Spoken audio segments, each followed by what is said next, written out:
ఇక్కడ ఈ ప్రాబ్లమ్ని మనం పరిశీలిస్తే ఇది ఒక ప్యారలగ్రమ్ ఇచ్చాడు. ప్యారలగ్రమ్కి ఒక డయాగనల్ గీయడం వల్ల అది 2 ట్రయాంగిల్స్ కింద డివైడ్ చేయబడింది.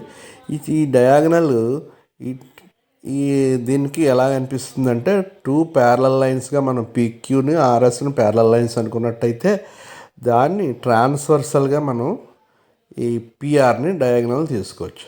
తీసుకున్నప్పుడు ఇక్కడ 20 డిగ్రీస్ ఒకటి 50 డిగ్రీస్ ఒకటి పైన ఇచ్చాడు, కింద ఒకటి ఏ కామా బి అనే యాంగిల్స్ ఇవ్వబడ్డాయి.